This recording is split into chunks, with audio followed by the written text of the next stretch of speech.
This is TheDeenShow. Welcome to the Dean Show. Subscribe if you haven't already. It's Eddie, and usually I'm doing the interviewing. We got Mark Shipper here. How are you doing, Mark? Good, sir. How about yourself? Good, thank God. You're with DNA Info? Correct. Mark's going to be interviewing me today, and I thought we let you guys in on the action. How's it going, Mark? Going very well. Tired after a training session. Yeah. I'll let you go ahead and do your job. Sure. Absolutely. Let's start with a basic one up top. When and why did you start the Dean Show, and what is its purpose as a show, as you see it?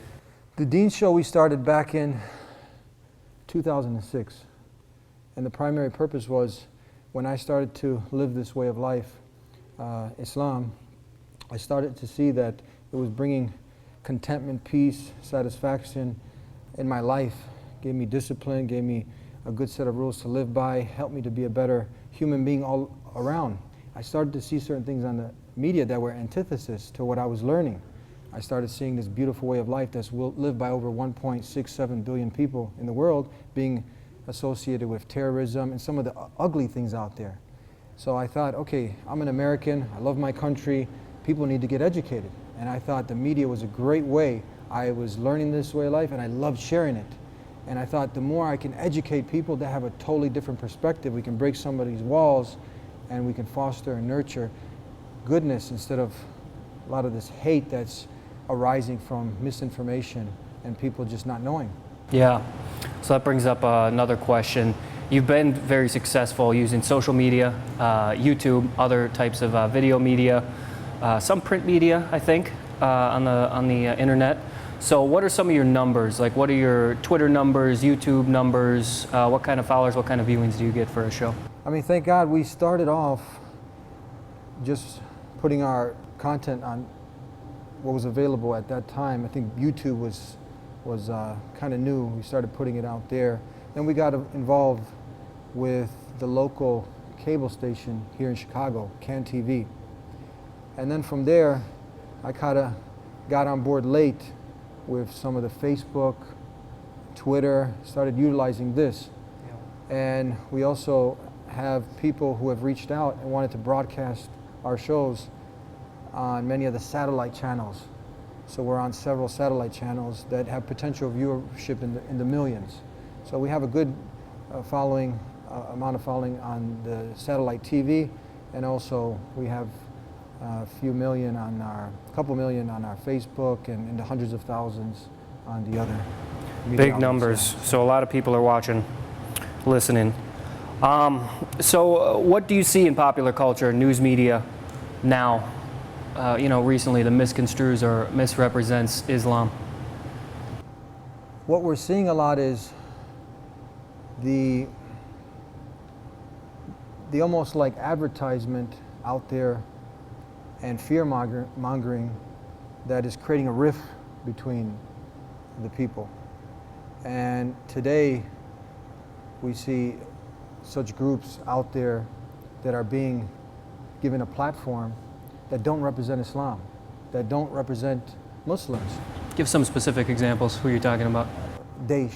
Have you heard of this group called Daesh? Some ISIL. people call them ISIL, ISIS. Yep. Now, Abdul Karim Jabar, he had a wonderful quote, six-time world NBA champion. Everybody knows Abdul Karim Jabar. He's also a Muslim. And I love, on my show, you'll see I define words. Because people think, okay, Muslim, Arab, somebody, maybe an alien or something. But no, a Muslim is simply one who has chosen consciously to submit to the Creator, to have a direct dial-up connection with the one who created creation, God Almighty. This is something that Jesus did, Moses, and all the messengers of God. So this is what a Muslim is. And Abdul Karim Jabar, he also accepted Islam, and he makes this quote saying that when KKK Christians, when they go and burn or have burned crosses in black people's yards, Christians don't have to come out condemning them because most people are intelligent enough to know that they don't represent mainstream Christianity. The same way, if you look at, for instance, there are over 1.7 billion Muslims all around the whole world, from everywhere, Italy, Germany, France, all over. And you see that CIA reports have estimated between 21,000 to 35,000 people who have joined this group, ISIL. Now, if we go with the high number, let's say 35,000, you'll see that compare 1.6, let's say 1.7 billion Muslims, what does that equal to the amount that's in this group? 0.019%. Right, tiny fraction. Now let's take 1920s when KKK were at their pinnacle prime. They had 5 million members. Can you believe it? 5 million members out of a population of around 106 million in the 1920s. Today you still have functioning branches. You can go online and you can pick which one you want to join because they're all over the place. Now KKK is like the white ISIS, all right? This is the same thing. And most people are intelligent enough to know they don't represent Christians. The same way this group, who by the way, Mark, people don't know that they are killing actually, Muslims are the ones who hate this group the most. Yeah. Not only are they defaming Islam, they are also killing more Muslims. And you don't get to see, just recently you had in Beirut, you had in Istanbul, Turkey, you had innocent people, Muslims who are killed. We don't have press coverage for that. You follow me? But as soon as some deranged lunatic does something and has anything, he ate with a Muslim, he had a dog that had a pet name, Muslim name, whatever the case, anything linked with Islam, there you go. 24 media press coverage, even reporting, biased reporting. You see that this is something that is really disheartening, to peaceful people who are out there who just want to live like everyone else, and live with their neighbors and be understood in the correct way. But then you have media twisting it, and we're obviously made to look like suspect now. Yeah, yeah. This is right down that same line. As a Muslim, do you feel it's an obligation for yourself and other Muslims to counter the narrative?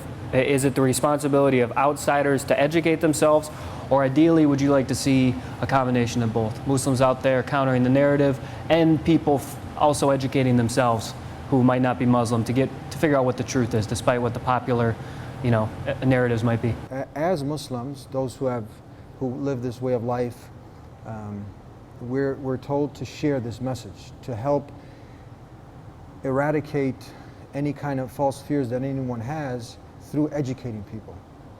And it's everyone's individual duty to go ahead and try to dispel many of these myths that are associated with Islam. But at the same time, you will often hear, these cliches that are thrown out there, that why don't Muslims condemn terrorism? You follow me? Yes. So every time, let's say, someone will go and blow up a abortion clinic, or commit a mass shooting, or these KKK neo-Nazis who do horrendous acts and their religion is not mentioned. You don't have, recently you had what was called Hiroshima on a light switch. Many people didn't hear of a gentleman by the name of Crawford. He developed a weapon of mass destruction, and he was a Christian. Members of their church started coming here to pray for them. They were unaware of the details that surrounded their arrest and unaware that Crawford was a self-proclaimed member of the Ku Klux Klan. He's also accused of carrying an animosity toward Muslims and targeting them in this attack. Members of the Barkersville Christian Church say they are shocked by this and think it's all a mistake, adding the Crawfords are nice, giving people who aren't the type that would be involved in a terrorist group. There obviously is many more details. And we didn't expect his whole church to come out. They were actually saying good things about him, saying we didn't expect this, he's a good family man, whatnot. But he was planning to kill President Obama. He was planning to decimate and kill Muslims. The murderous plan allegedly called for attaching an industrial-grade X-ray machine to a specially designed triggering device stored in a truck. The weapon would be mobile, shooting concentrated doses of radiation on unsuspected targets who would die within 2 weeks. Among the potential target, sources say Muslims and President Obama. With this contraption, that this stuff you can't make up. This was this stuff out of a sci-fi movie, that this X-ray type of weapon of mass destruction would go through a wall, penetrate, and 500 people 2 weeks later can just end up dying. You didn't hear much about this at all in the media. People don't know about it. Imagine if Muslims were doing this. This is something unheard of. So now we should, as human beings, be making this human connection, getting to know our neighbors, and really not swallowing everything we're being fed by many politicians who are using fear for a certain agenda to divide. And these are the things that at the end, if we are intelligent enough to go to the source, go into. You had many of these rallies recently in Arizona and other places, people having derogatory t-shirts, saying really hurtful things, demeaning things. And then when they went into one particular man, Jason. Ledger and his uncle say they've been invited back to the mosque for more discussions and they plan to go. This time, the t-shirt will stay at home. I feel that me and a few people like my Uncle Paul and the Muslim people taking time to talk to each other, I feel that we changed the thoughts of some people and they changed the thoughts of me. Paul specifically said, I will never wear that shirt again. When I took a second to sit down and listen to them and actually enter their mosque and go in and watch some of their prayers, it was a beautiful thing, and they answered some of my questions that I had. When he went into the mosque, he sat with Muslims. He had a totally different perspective. Yeah. Because he was educated, because he made the human connection. Yeah. Yeah. Okay. This is right down the same line. Maybe it's going deeper into what we're talking about right here. So you'll often hear people say, "Where are the Muslims out there shouting that we hate these murders and ISIL or Daesh, the governments in Syria, etc." Are Muslims doing this and not being heard? Or is it a case of a double standard where because Islam is not the native religion of the, quote, native religion of the United States, maybe it faces tougher scrutiny and judgment than another group might? Thank God that the Dean Show, we're going on since 2006. That's over 10 years, 500 episodes. We have brought on many of the prominent speakers, scholars in America and around the world, and we have condemned such actions. In the Quran, this is very clear. In chapter 5, verse 32, it states, God Almighty is stating that whoever kills one innocent being is as if you killed all of humanity. If saving one innocent being, as if you saved the world. So the texts are clear that hurting innocent people, non-combatants, this is something that is definitely not a part of the teachings of Islam. Now, we've also had scholars, big organizations such as CARE and other groups come out and condemn these things. But it's sad to say that we don't have the platform, nor many of these organizations such as the Dean Show and others are not being given the microphone to go ahead and let the masses hear our voices.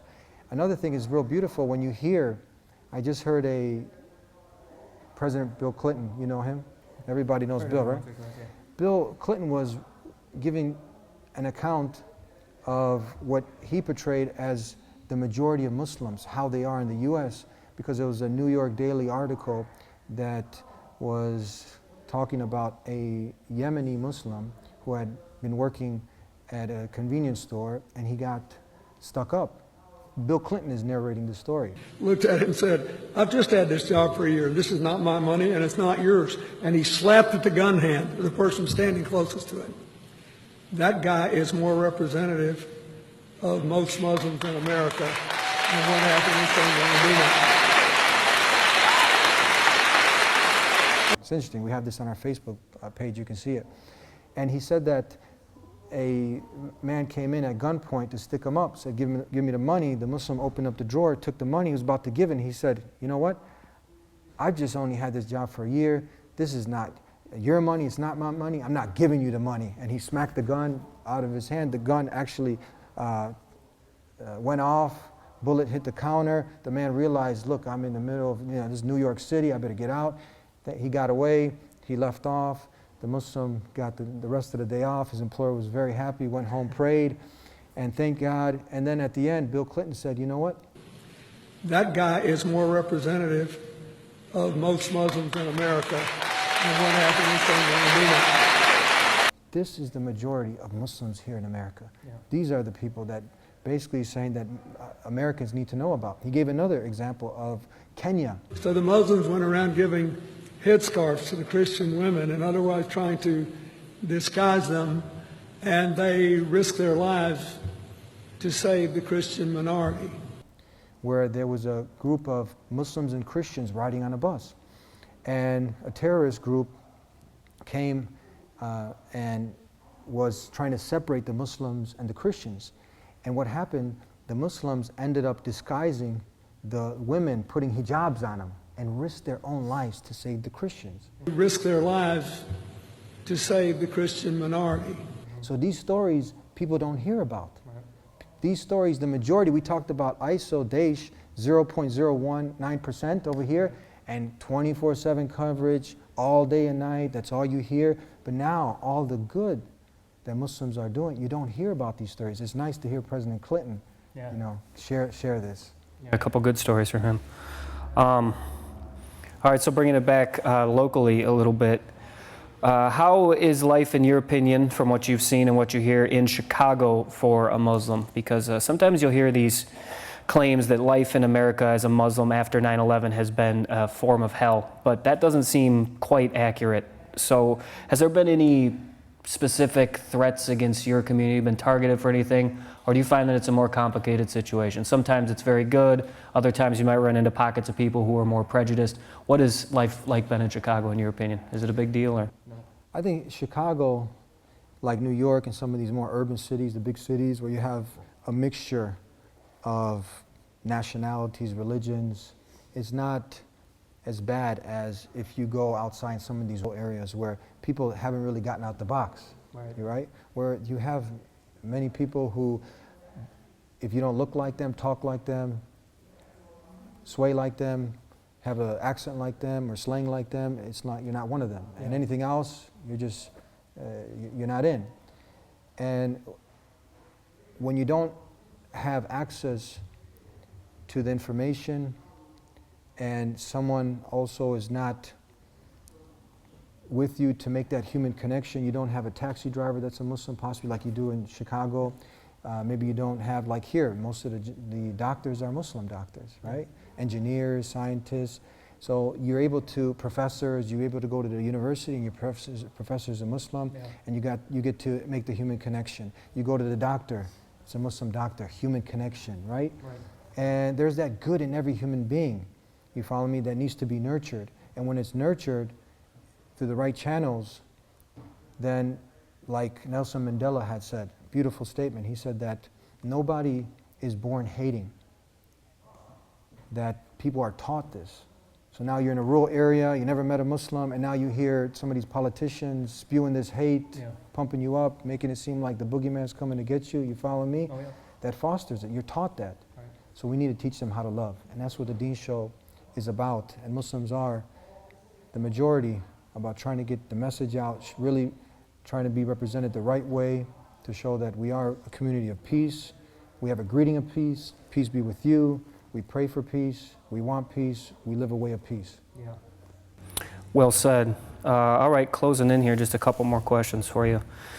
So we spoke a little bit the other day, and you gave me some specific examples of outreach you've done in the community. What were some of those with your professor friends, your doctor friends? You go out and I think there were some outreach to gang members, some other just community open houses. What were a few of those things that you do? Yeah, the Muslim community is very active in feeding the poor and setting up different, we have a free clinic. It's on the south side. It's called Iman. And they're doing some great work. These are doctors who come together, people who don't have insurance, they're not able to afford health care. They have free health care. They have pantries set up, feeding the poor. And this is what it's about, making the connection, helping the community. We do open houses. Recently, me and my good friend Dr. Sabil, we were at a mosque in Bloomington, and we invited, the mayor came in for a short time. You had the police chief, the commander, a priest, and community members. And they got to hear what Islam was about. They got to ask questions. The human connection was made. At the end, nothing but good feedback. Everyone had a great time, ate some food, we got to interact. And everyone was like, more people need to learn this. More people need to be educated.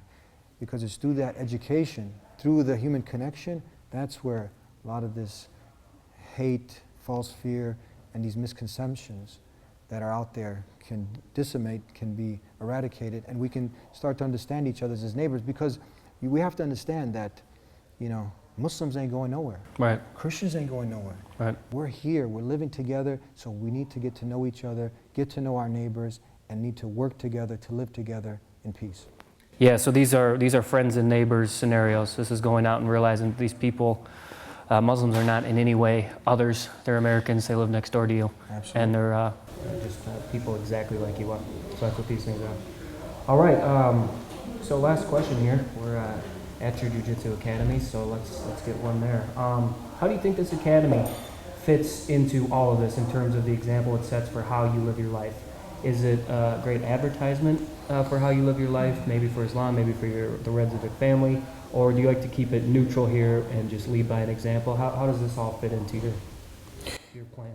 As soon as you come into the academy, there's a statement on the wall that says, the best of you are those who have the best manners and character. So along with, when you go back and you look at some of the ancient samurai traditions, there was principles that were involved in martial arts. We've lost a lot of that. Mm-hmm. It was a controlling of one's ego, oneself. Mm-hmm. And to now, a lot of days, what happens, people learn and train martial arts, the ego becomes bigger and they become destructive in the community, right? Doing some, you see many of the UFC fighters, MMA fighters, this guy's beat up this girl, this guy's in jail for this guy's in cocaine, this guy's on this drug. Yeah.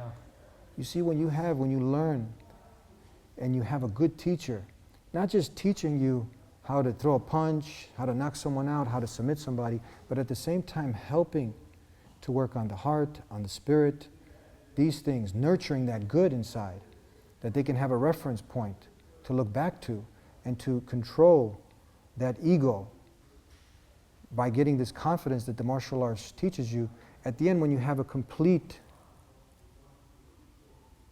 to your martial art, not just I'm a tough guy and I can knock someone out, but at the same time my manners are better, my character is better, my self-confidence is better, I'm a better human being all in every aspect. I now am confident that if someone tries to, because it's self-defense, defending oneself, I'm not, and we stress this, that now if anybody's caught doing anything disruptive in the community or out there, using this in the wrong way, they're not part of this, they'll be expelled from this team. We stress that this is something that at the end is supposed to empower you, but at the same time, you have a responsibility.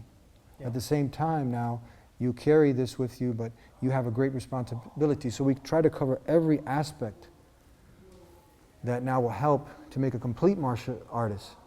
You follow me? Not just one or two, but every aspect as was done in Karate Kid. Have you seen Karate Kid? Yeah. He's the best around. Yeah. Yeah, great movie. All right, let's close down with what does the Deen Show? The Deen means something specifically, does it not? What does the Deen Show mean? Absolutely. The Deen is a word that means the way. D-E-E-N. D-E-E-N, yes. Some people say, "Oh, what's up, Mr. Deen?" No. It's, Deen is a way of life. Okay. And again, there, in the essence of education, look, we try to make the information known who Muslims are and what Muslims believe. It's not our job to try to convert anybody. A lot of times when we bring up religion, most people, it's a personal subject. But here at the Deen Show, it's something that now there's all this mass hysteria about Islam. We want to show that Islam is an open book. Yeah. This is what it teaches. It's for everybody. If you like it, you can have it also. If not, at least you understand it now. So Deen is a way of life we say that was lived by all the messengers that the Creator sent to guide humanity. Out of His love, He sent Jesus. And many people don't know this, that you cannot be a Muslim, one who is submitted to the will of the Creator, not the creation, unless you love and revere Jesus as one of the mightiest messengers of God. Again, commonalities. We have imagine you're hanging out with somebody, and now you're like, you like baseball? Me too. You like jiu-jitsu? Me too. You like Italian? Me too. You got about 100 things in common, but you got a couple things that you don't agree on. You can politely agree to disagree on these things, right? Because the small things that, or actually the things that we don't agree upon is that Jesus was God, that He called people to worship Him. But we love Jesus as a messenger of God. And this is something that we make clear. We believe in original goodness, not original sin.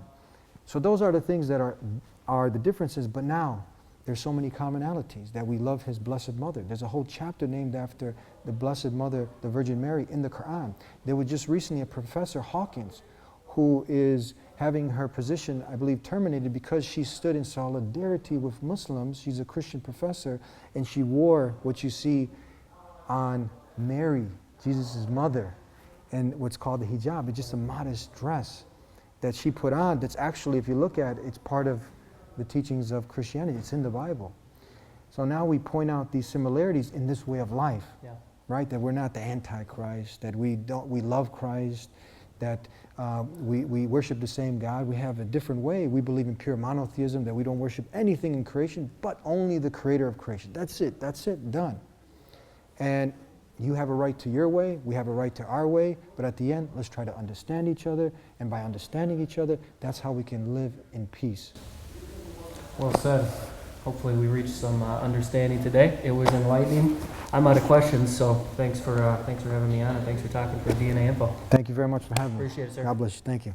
And I thought I'd let you guys in on this interview. I'm usually interviewing people, but Mark had wanted to interview me, so I thought my viewers out there on The Dean Show get the benefit. I hope you enjoyed, and stay tuned for more exciting episodes of The Dean Show. Subscribe if you haven't already. Peace be with you.